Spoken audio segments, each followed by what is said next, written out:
नमस्कार मित्रांनो, काल आपण पाहिले बेरीज वजाबाकीचे संपूर्ण नियम आणि बेरीज वजाबाकी कसं करायचं. आज आपण पाहणार आहोत गुणाकार आणि भागाकार याचे सगळे नियम घेणार आणि गुणाकार भागाकार कसा करायचा इथपासून आपण सगळं बेसिक घेणार आहेत. चला आता पहिलं काय, गुणाकार आणि भागाकार याचे चिन्हाचे नियम. आपण बेरीज वजाबाकीचे हे चिन्हाचे नियम पाहिलेत, तसे गुणाकार आणि भागाकाराचे पण चिन्हाचे नियम असतात आणि ते एकदम आपले परफेक्ट पाहिजेत. हे एकदम बेसिक आहे. आता नियम क्रमांक 1 काय, समान चिन्ह असलेल्या दोन संख्येचा भागाकार आणि गुणाकार यांच्या उत्तराला धनचिन्ह द्यावे. धन म्हणजे अधिक चिन्हच येते. म्हणजे काय, पहिल्यांदा दोन संख्या असेल आणि त्याचं चिन्ह कोणतं असो, पहिल्यांदा त्यांचा गुणाकार करायचा किंवा भागाकार करायचा आणि नंतर चिन्हाचं ठरवायचं काय द्यायचं ते. आता इथं डायरेक्ट उदाहरण घेऊ. 3 गुणिले 3 9 येणार. पहिला गुणाकार केला आणि चिन्ह कोणतं आहे, 3च्या अगोदर काय धनचिन्ह आहे आणि ह्या दुसऱ्या चिन्ह 3च्या अगोदर धनचिन्ह आहे. मग काय समान चिन्ह आहे ना, धन धन, मग गुणाकार पण काय येणार, धनच येणार. पण पहिल्यांदा संख्याचा गुणाकार करायचा नंतर चिन्हाचं पाहायचं. फर्स्ट काय संख्याचा गुणाकार, सेकंड चिन्ह आलं. आता दुसरा -3 गुणिले -3 बरोबर काय. आता पहिल्यांदा संख्याचा गुणाकार करायचा. 3 गुणिले 3 किती, 3 त्रिक 9, 9 लिहून घेतले. मग आता चिन्हाचं पाहायचं काय, पहिल्या 3चं चिन्ह कोणतं आहे, ऋण चिन्ह आहे. दुसऱ्या 3चं ऋण चिन्ह आहे. ऋण ऋण दोन काय समान चिन्ह. मग काय होतं, समान चिन्हाचा गुणाकाराचं चिन्ह काय तर धनच येतं. ठीक आहे, समान चिन्ह असलेला गुणाकार धनच येणार. आलं. म्हणजे अधिक अधिक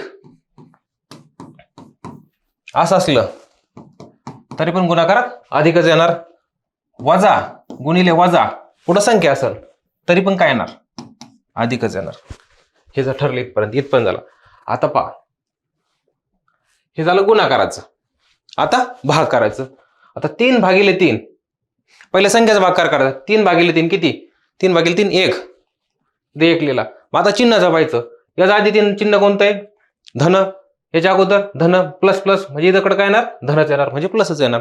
आता खालचं -3 भागिले -3, 3च्या अगोदर कोणतं चिन्ह आहे, वजा. ह्या 3च्या अगोदर वजा वजा, म्हणजे दोन्ही काय झाले, वजा वजा झाले. भाग काय आपण क्रिया कोणती करतोय, भाग करायची. वजा वजा आणि इथं काय येणार, अधिक 1.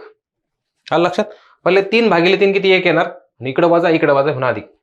आलं लक्षात. आता मग ते कसं जाणार, इथं अधिक भागिले अधिक बरोबर काय राहणार, अधिक बरोबर.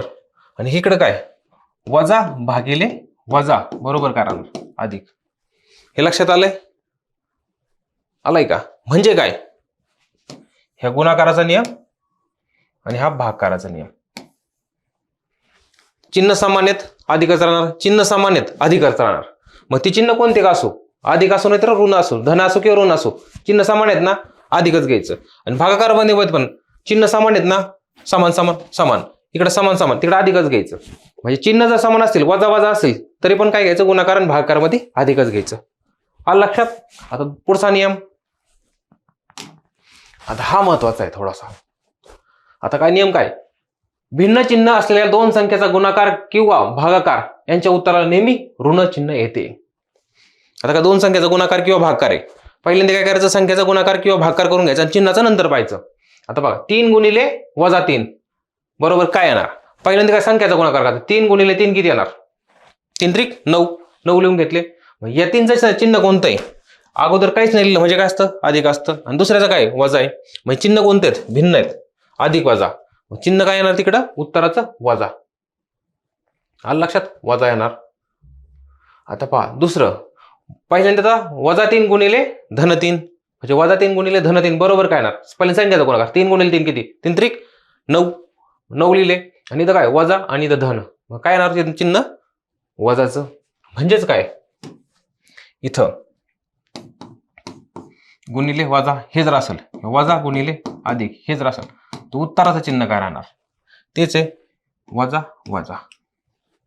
हा झाला गुणाकाराचा नियम, हे लक्षात ठेवा. आता भागाकाराचा, -3 भागिले 3 बरोबर. आता असं जे आडवी मांडणी आहे ती उभी मांडणी कशी लिहितात, म्हणजे कसं, 3 भागिले 3 हे आपण अशा पण पद्धतीने लिहू शकतो. 3 भागिले 3 ही झाली आडवी मांडणी, ही झाली उभी मांडणी. आलं लक्षात. आता चिन्ह काय, पहिले 3 भागिले 3 करायचं. 3 भागिले 3, 3 1 3, 1 आला. आता चिन्ह जपायचं. पहिलं चिन्ह कोणते, वजा. दुसरं चिन्ह धन आहे, वजा धन. भागाकार काय येणार, वजा म्हणजे ऋण. आता दुसरं परत 3 भागिले -3 म्हणजे -3 बरोबर 3 भागिले -3 बरोबर काय येणार? पहिल्यांदा संख्याचा भागाकार 3 भागिले 3 किती? 1 आणि काय इथं धन आणि इकडे ऋण आहे मग चिन्ह काय येणार? ऋण. मग तेच इथं लिहून घ्यायचं. हे समजण्यासाठी दिले.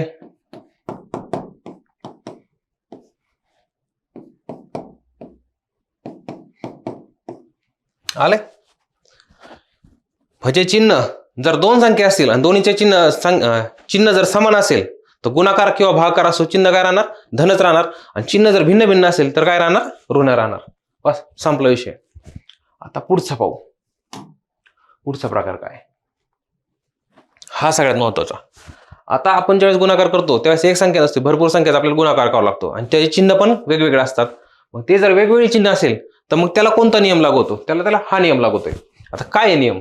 जर गुणाकारामध्ये ऋण चिन्हाची संख्या सम असल्यास, सम म्हणजे 2 4 6 म्हणजे काय? 2चा पाढा, तर उत्तर धन आणि लिहावे आणि जर विषम असल्यास उत्तर ऋण लिहावे म्हणजे वजा लिहावे. आता म्हणजे काय समजलं नसतं तर पुन्हा एकदा. आता ऋण चिन्हाची संख्यांची संख्या नाही, संख्यांची संख्या वेगळी. आता पहा 3 गुणिले 2 गुणिले 4. आता हे काय झालंय? ह्या संख्या झाल्या 3 2 4. मग संख्या किती आहे तिथं? एकूण संख्या बरोबर 3 संख्या तिथं. 3 2 4 3 2 4 किती संख्या आहेत? 3 संख्या आहेत. आपल्याला संख्या नाही पाहिजे. काय पाहिजे? ऋण चिन्हाच्या संख्या पाहिजेत. ऋण चिन्हाची संख्या. आता ते पाहिजे. कसं आहे?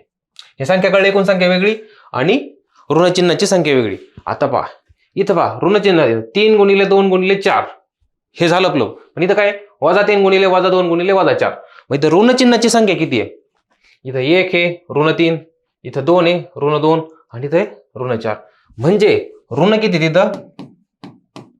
संख्या चिन्हाची संख्या 3 झाली.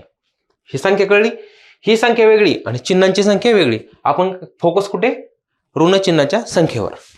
आता समजलं असं तुम्हाला. आता पहिल्यांदा गुणाकार असो किंवा भागाकार असो, पहिल्यांदा संख्याचा गुणाकार भागाकार करून घ्यायचा, नंतर चिन्ह ठरवायचं. मग इथं काय? आता पहिल्यांदा गुणाकार करू. 3 गुणिले 2 गुणिले 4 3 2 6. 3 गुणिले 2 किती? 6 आणि 6 गुणिले 4 6 चौक 24. 24 उत्तर लिहिलंय. आता चिन्ह ठरवायचं. गुणाकार पहिला गेला, आता चिन्ह ठरवायचं. मग किती आहेत? 1 2 3.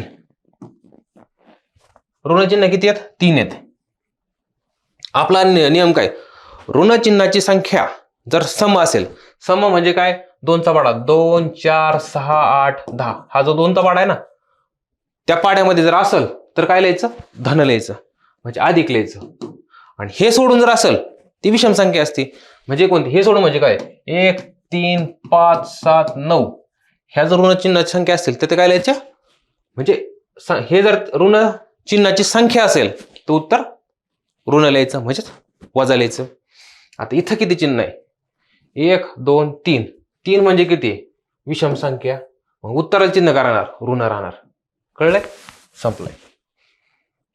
कळलंय का? ऋण चिन्ह का राहणार? कारण की 3 ऋण चिन्ह आहेत म्हणून. आता पहा खालची -2 गुणिले -5 गुणिले 3. आता पहिल्यांदा संख्याचा गुणाकार करायचा. 2 गुणिले 5 5 2 10 आणि 10 व्यतिरिक्त 30 म्हणजे उत्तर आलं 30. इथपर्यंत समजले. उत्तर संख्याचं उत्तरला 30. आता चिन्ह पाहिजे. ऋण चिन्ह किती आहे त्याच्यामध्ये? इथं ऋण 2चं 1. इथं लिहितो 1. इथं 1 आणि इथं -5चं 2. आलं का? थोडंसं झालं पण ठीक आहे. म्हणजे ऋण चिन्ह किती आहे तिथं? 2 आहेत. मग आपला नियम काय? ऋण चिन्हाची समसंख्या असेल म्हणजे 2 आहे. मग काय चिन्ह राहणार? अधिक राहणार. मग इथं अधिक 30. आलंय. पहिल्यांदा संख्याचा गुणाकार भागाकार करून घ्यायचा, नंतर ठरवायचं काय करायचं ते. आलंय का लक्षात? आता समजलं. आता पुढचं आता तुम्हाला तर इझी जाईल एकदम. आता संख्या किती? 4 आहेत. संख्या 1 2 3 4 आहेत. 4 पहिल्यांदा संख्याचा गुणाकार करायचा. 2 गुणिले 5 5 दुणे 10 10 गुणिले 3 10 व्यतिरिक्त 30 30 गुणिले 2 30 दुणे 60 60 उत्तर आलंय. हे झालंय. आता संख्या पाहिजे ऋण चिन्हांच्या संख्या. इथं किती? 1 2 आणि 3. जिथं मी पेन ठेवला ना त्याच बघा त्या ऋण चिन्हाच्या संख्या ऋण चिन्ह आहेत त्या. इथं 1 2 3 ऋण चिन्ह किती आहेत? 3 आहे. म्हणजे ते कुठे येतात, विषम येत आहे. मग चिन्ह कोणतं द्यायचं आपल्याला, वजाचं, त्याला वजाचं. समजलं ना, समजलंय. आता सांगा सर पुढचं मी सोडवतो. आता हे पुढचं तुमच्यासाठी सरळ कट केलं. संख्या किती आहेत, 4. पहिल्या संख्येचा गुणाकार करायचा. 2 गुणिले 5, 5 दुने 10, 10 त्रिक 30, 30 दुने 60, 60 लिहिलंय. आता ऋणचिन्ह का धनचिन्ह हे पाहायचं. ऋणचिन्ह किती आहेत, इथं 1 वजा 2, इथं 5चं 1 2, 3चं 1 ऋण 3 आणि 2चं 1 4. म्हणजे ऋण चिन्ह किती झाले, 4. आपला नियम काय, समसंख्या. समसंख्या आहे ना, 4 आहे ना, त्यामुळे काय लिहायचं चिन्ह, धन. आलं लक्षात. ऋण हा तिथं सिंपल एकदम. आणि हाच नियम, हा नाही काय ओव्हरऑलचा नियम आहे. हा पहिल्याला नियमाला दुसऱ्या नियमाला पण लागू होतो.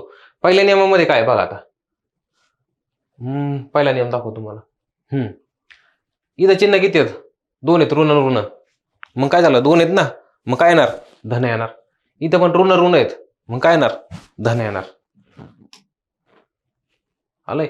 आता इथं बघा एकच आहे, एकच आहे, मग काय येणार, गुणाकाराचं आहे ना. इथं एकच ऋण चिन्ह आहे 2 मध्ये.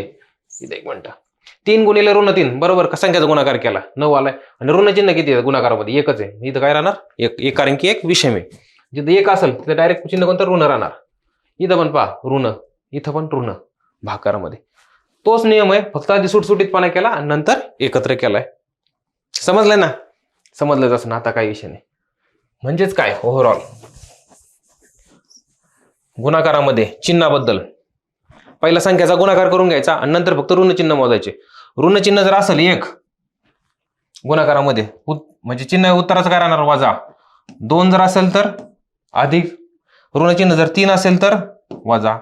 4 असेल तर अधिक. समजलंय का, मग हेच आहे ना. 3 असेल तर वजा, 2 असेल तर अधिक, असं वजा अधिक वजा अधिक. समजलंय. आता समजलंय सर. आता सांगा तुम्ही पुढचं. समजलंय, ओके. आता चिन्हाचे नियम संपलेले आहेत. आता एकदम बेसिक गुणाकार, 2 संख्याचा गुणाकार कसा येतो ते आपलं सगळं स्टेप बाय स्टेप पाहायचंय. काही काही विद्यार्थी विसरले असतील, पण काय विषय नाही, आपण आता एकदम डिटेलमध्ये घेऊ. आता 15 गुणिले 14 हे कॅल्क्युलेशन मध्ये असे गुणाकार आपल्याला आले पाहिजे पटापटा पटापटा. स्टार्ट बेसिक पासून करतोय. चला 15 गुणिले 14. आता ही झाली आडवी मांडणी. आपण उभ्या मांडणीत लिहू 15 गुणिले 14. संख्या एका खाली एक लिहून घ्यायच्या. एका एक खाली झाल्या नाही, मग परत इरेज करतो, परत लिहितो.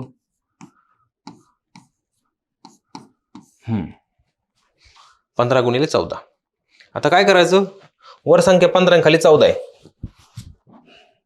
1 आणि 4.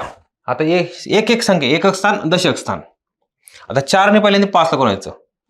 4 पंचे 20, 20 असं लिहितात ना. मग इथली फक्त एकच संख्या लिहायची, म्हणजे एकक स्थानचा अंक लिहायचा, म्हणजे इथं फक्त 20 लिहायचा. 0 लिहिला, राहिले किती 2. 4 एक 4. ह्या 4 एक 4 मध्ये काय करायचं, 2 एका अधिक करायचे. 4 एक 4 आणि 2 6 लिहिले. आता इथं काय करायचं खाली, आता 1 ने परत 5 ला गुणायचं. परंतु ही पहिली झाली, पहिली लाईन. आता जेव्हा दुसऱ्या लाईनला गुणाकार येतो, आता 4चा गुणून झाले दोघांना पण, आता 1 ने ज्यावेळेस गुणायचे तर खालची लाईन येणार ना. तर मग 1 0 काय करायचा, देवाचा हे लिहून घ्यायचा. तो पण इकडनं इकडनं 0 खाली 0. आता गुणाकार करायचा. 1 गुणिले 5 किती, 1 गुणिले 5 5. आणि 1 गुणिले 1 किती, 1. आता करायचं 0 0 अधिक, कारण की याची अधिक करायची, बेरीज करायची, कारण आपण गुणाकार करतोय. गुणाकार केल्यानंतर 4 ने याला गुण घेतलं लिहिलं, अधिक 1 ने याला गुण घेतलं लिहिलं, आणि 1 ने का 0 आपला देवाचा तो लिहायचा, तो जिकडून लिहायचा. 0 अधिक 0 0. 6 5 6 अधिक 5 11. इथे लिहिलं 1.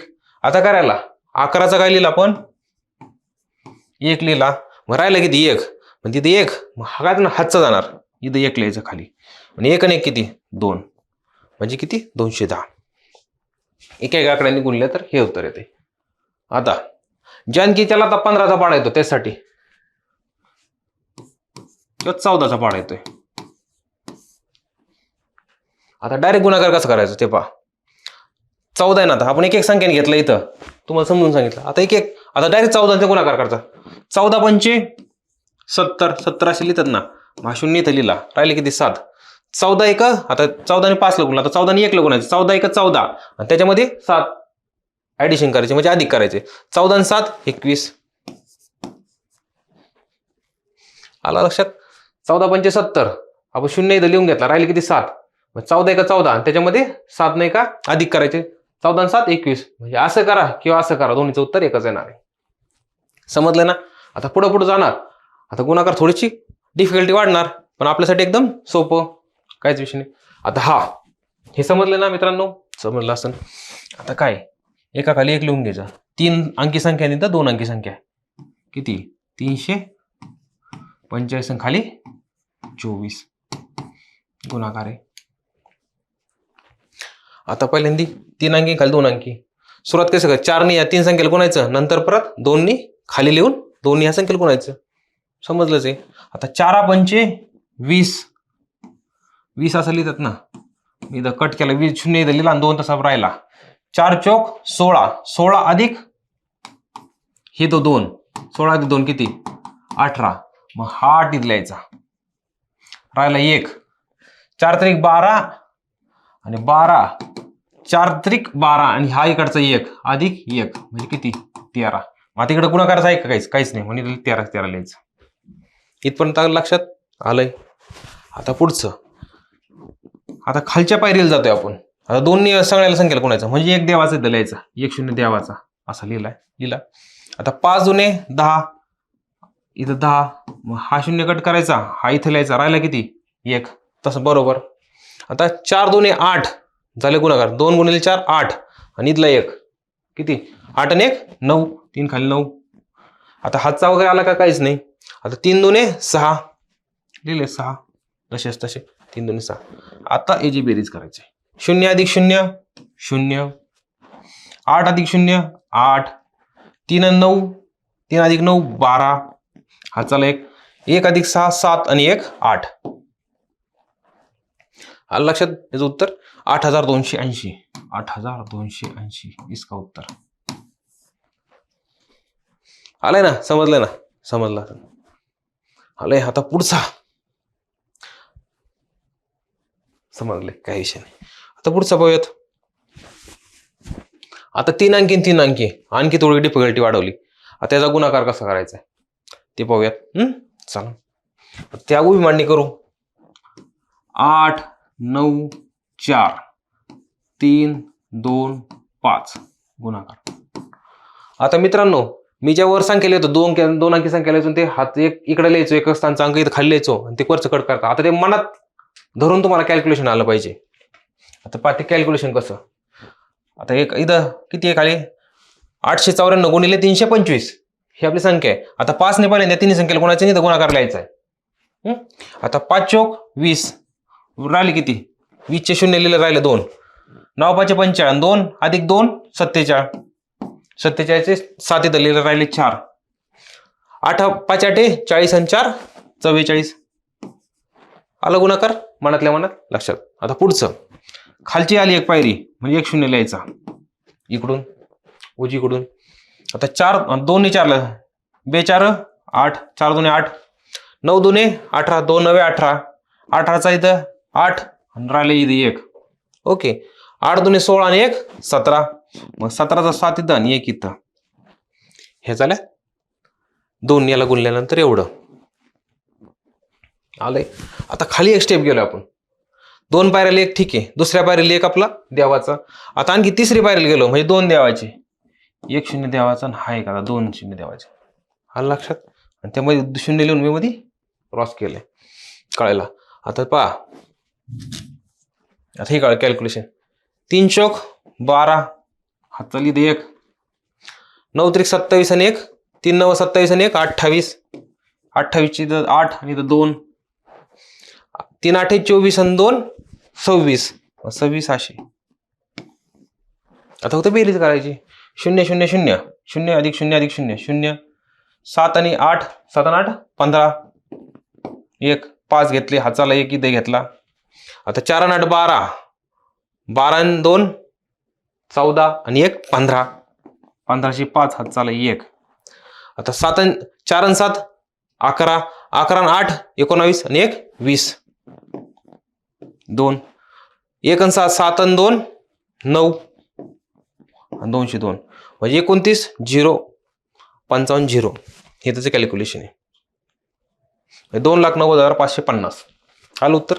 फक्त इथं दुसऱ्या स्टेप आला तर 1 द्यावाचा आणि इथं 2 द्यावायची आणि याचं उत्तर हे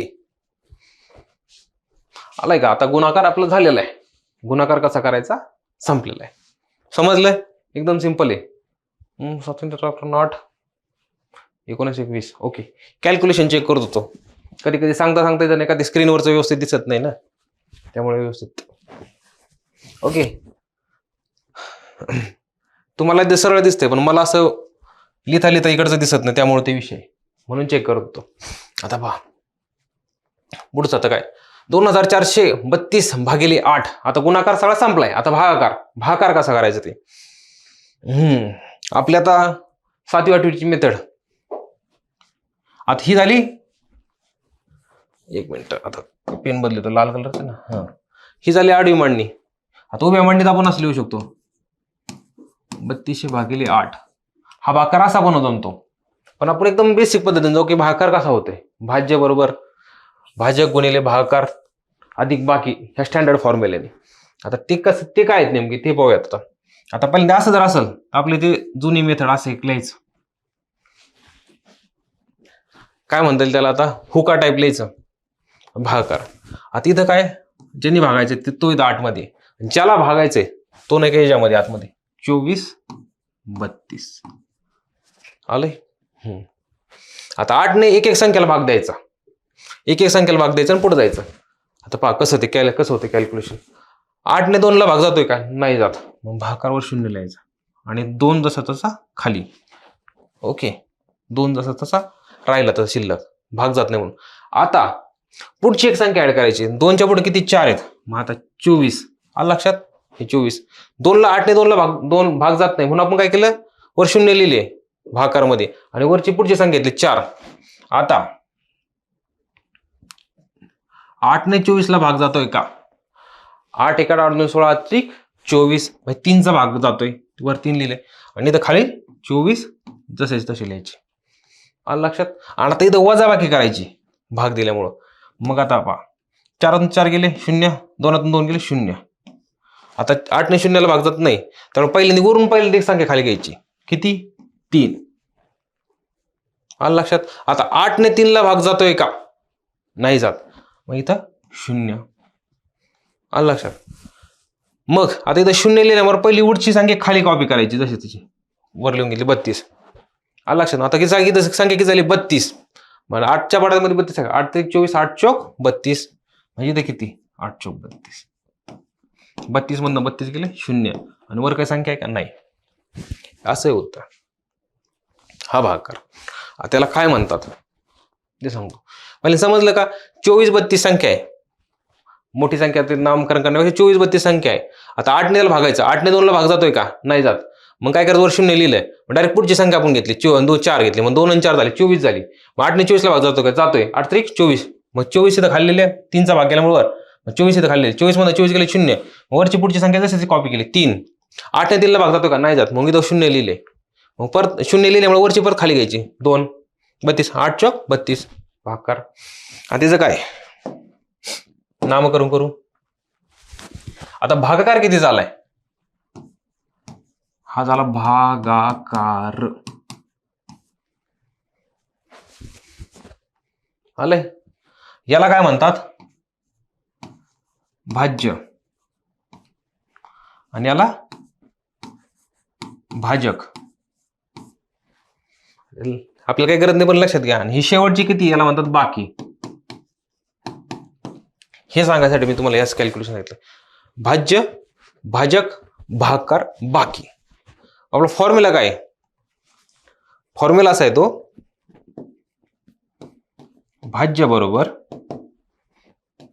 भाजक गुणिले भागाकार अधिक बाकी. म्हणजे काय, ह्या ज्या 2 संख्या असतात ना, भागाकार आणि भाजक, यांचा गुणाकार करायचा आणि त्यामध्ये जी बाकी राहील ती ऍड करायची, म्हणजे अधिक करायची. जे उत्तर येतं ते नाही का, ही संख्या ती भाज्य असते. आलंय. म्हणजे आता काय राहणार, भाजक किती आहे 8 आहे, भागाकार कितीच गेलाय 304. आता 304 ने 8 ले गुणले तर उत्तर भाजकचं येणार, भाज्यच येणार. आता बघा 304 गुणिले 8 हे कॅल्क्युलेशन करा आता कॅल्क्युलेशन.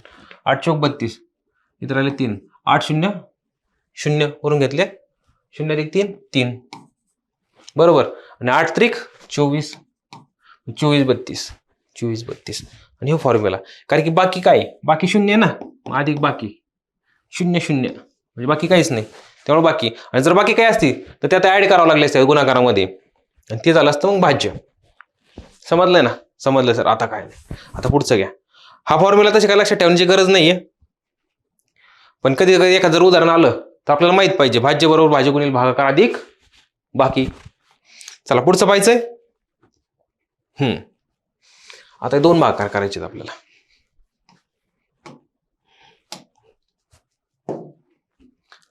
आता कॅल्क्युलेशन थोडंसं. आता 1 अंकी संख्या, 2 अंकी संख्या. 3648 भागिले 12 बरोबर. 3648 भागिले 12 तिकडे पाहतो, तिकडे आपलं सेम 3648 आणि इथं 12 आला. आता मोठी संख्येला तर भाग द्यायचा. आता 12 आणि 3 ला भाग जातोय का? नाही जात, ते 0. आता पुढची 6 संख्या घ्यायची. मग 6 36 झाले. 12 12 12 24 32 36 36चे 36 खाल्लेले, वजा किंवा केले 0 0. आता पुढची वरची एक संख्या खाल्ल्याची किती? 4 4 लिहिली खाली. आता 12 आणि 4 ला भाग जातोय का? नाही जात, मग इथं 0 आलंय, जमलंय. आता मग 0 लिहिल्यामुळे वरची संख्या खाल्ल्याची 8 आलं. इथं किती राहिलं? 48. मग आता 48 ला 12 ने भागायचं. 12 12 12 24 32 36 12 चौक 48 12 चौक 48 म्हणजे किती? 48. वजा भाग करायची 0 0. 48 मध्ये 48 0 0 म्हणजे जर भागाकार घेतो तो 304. आलाय का लक्षात? काय सिंपल एकदम, काहीच नाही याच्यामध्ये. अशा पद्धतीने भागाकार करायचा. आता आणखी थोडी डिफिकल्टी लेवल. 4 अंकी संख्या घेतली, त्याला 1 अंकी संख्येने भागलेले. पाहूयात आपण. आता पुढचं 6वं. आता 4 अंकी संख्या आहे, पाहूया आता कसं करायचं ते. जसं आपले जे स्टँडर्ड ठरलं त्या पद्धतीने लिहून घ्यायचं. 8 0 1 2 कितीने भागायचं? 4 ने. समजलंय? आता पहा, हे कॅल्क्युलेशन जर जमलं तर सगळं भागाकार जमणार तुम्हाला. आता 4 2 8, 2चा भाग गेलाय, इथं 8 लिहिले. 8 मधनं 8 गेले 0. संपलं विषय. आता वरची एक संख्या खाली घ्यायची, पुढची किती आहे? 0. 4 ने 0 ला भाग जातोय का? नाही जात, मग इथं काय करायचं? भागाकारमध्ये 0 लिहायचं. आता पण जात नाही म्हणून परत वरची एक संख्या खाली घ्यायची 1. आता 4 ने 1 ला भाग जातोय का? जात नाही, मग काय इथं लिहायचं? 0. आता परत 2 खाली घ्यायची. आता बघा 4 ने 12 ला भाग जातोय 4 त्रिक 12 4 त्रिक 12. मग 12 मधनं 12 गेले 0. अलग लक्षात. आता 0 0 कसं लिहायचं कळलंय ना? समजलं सर. आता काय विषय नाही. म्हणजे 4 2 8 इथं 0 झाले, 8 मधनं 8 गेले, वरचा 0 गेला, भाग जात नाही म्हणून 0 गेला, परत 1 घेतलाय, भाग जात नाही म्हणून 0 घेतलाय, परत 2 संख्या खाली गेले. 4 त्रिक 12 203. समजलंय ना? समजलं सर. आता पुढचं सांगा. आता अपूर्णांक. अपूर्णांकामध्ये भागाकार. हा आपण अपूर्णांक चॅप्टर येईल त्यामध्ये एकदम डिटेलमध्ये घेणार आहे. परंतु इथे काय, इथे तुम्हाला जस्ट आता भागाकार चालू केलाय, त्यामुळे तुम्हाला समजलं पाहिजे की अपूर्णांकामध्ये पण भागाकार कसा जातो. समजलं तर ठीक, नाही तर अपूर्णांकामध्ये आपण डिटेलमध्ये घेणार आहे. 1-2 उदाहरणं घेऊ फक्त आपण. भागाकार कसा करतात नंतर पुढचं पाहू.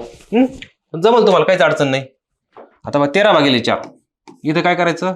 13 इथं 4. आता अपूर्णांकामध्ये आता 4 ने 1 ला भाग जातो का? नाही जात, मग 0 लिहिलंय. आता वर गेले 13. 4 त्रिक 12 12 इथे खाल्ले 12. 13 मधनं 12 गेले, बाकी राहिली 1. आता 4 ने 1 ला भाग जातोय का? कंप्लीट नाही जात. कंप्लीट भाग जातोय का? नाही जात. इथं काय करायचं? आणि 4च्या पुढे इथं संख्या पण नाही आपल्याला ख्यायला खाली. 13च्या पुढं 3च्या पुढं काही संख्या आहे का एखादी? नाहीये, काहीच नाही. मग आपल्याला काय इथं संख्या संपलेली आहे. म्हणून आता काय करायचं?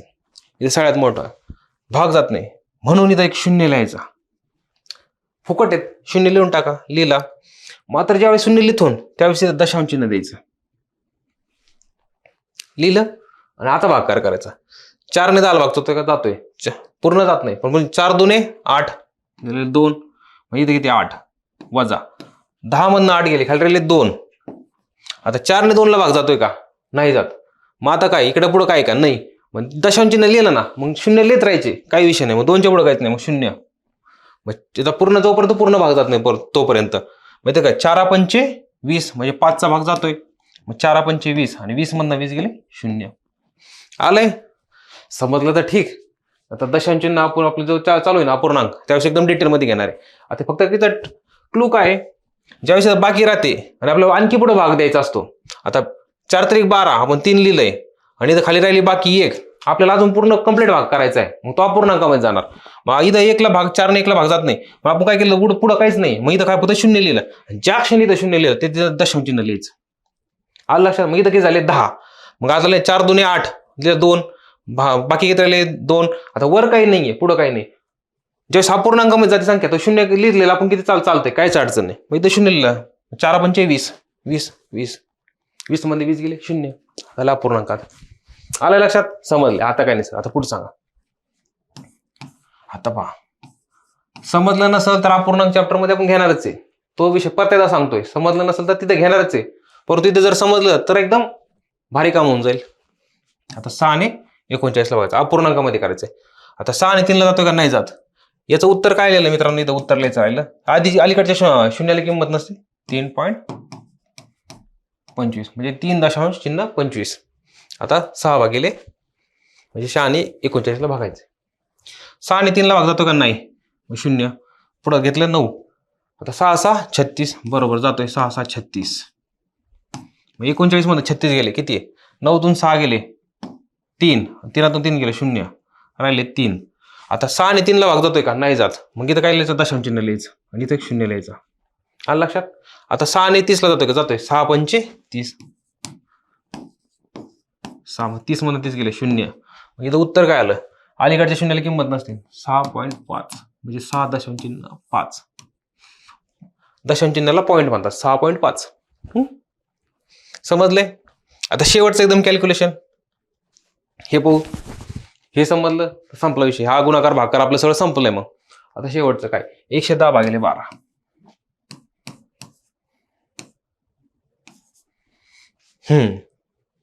पाहायचं. आता बघा 12 ने 1 ला जातोय का भाग? नाही जात. 0 लिहिला. 12 ने 11 ला जातोय का? नाही जात. 0 लिहिला. अलीकडे किती 0 लिहित काही फरक नाही. आता 12 ने डायरेक्ट 110 ला 12 8 96 12 9 108 म्हणजे किती? इथं 9 12 9 108 तिथपर्यंत गेले अलीकडं. आता 110 मध्ये 108 गेले. 0 तून 8 गेले नाही जात. म्हणजे काय केलं आपण इकडं 10 वर 0 होतं म्हणजे काय केलं 10 घेतले. 10 तून 8 गेले 2. इथं आलं 1. 1 1 गेले 0 0. आपली बेरीज वजाबाकीचे नियम. आता तर 12 ने 2 ला भाग जातोय का? नाही जात. नाही जात ना. म्हणजे दशांश चिन्ह लिहायचं आणि ते 0 टाकून द्यायचा. आता 20 12 ने 20 ला जातोय का? जातोय. 12 1 12. 20 मधनं 12 गेले खाली किती राहिले 8. वरपुढं काही का? नाहीच. मग इथं काय करायचं? 0 लिहायचं. आता पुढं इथे किती झाले 80. इथं तर 12 ने 80 ला बघू. 12च्या पाड्यामध्ये 80 कुठपर्यंत 12 96 पुढं जातोय. म्हणजे 12 पंचे 60 12 सक 72. 12 6 72 72 पर्यंत जातोय. 80 मधनं 72 गेले किती राहिले? 80 मधनं 72 गेले खाली राहिले 8. आता पहा आता 8 आहे आणि पुढं काय का? नाहीच. मग त्यामुळे 0 घ्यायचा डायरेक्ट कारण की दशांश चिन्हामध्ये गेले. आता पहा इथं 80 आला आणि इथं आलं 80 आलंय. आता 80 80 कॉमन आलंय म्हणजे पुढचा पण भाग काय किती जाणार? 12 8 12 6 72 इथं राहणार. म्हणजे काय? 6 6 कंटिन्यू राहणार. म्हणजे याचं उत्तर काय राहिलं? 9.166 हेच उत्तर राहिलं. इथं 72 येतात परत बाकी 8 येते परत 80 करायचे 12 72 येतं परत असंच कंटिन्यू राहणार. 1.66 थांबून गेलो आपण. आता मित्रांनो आपला गुणाकार आणि भागाकार टॉपिक इथं चिन्हाचाही सगळा संपलेला आहे आणि मला होप आहे तुमच्यावर की तुम्हाला संपूर्णपणे समजलेला आहे. चला आता पुढचा टॉपिक पाहूयात. चलो थँक्यू.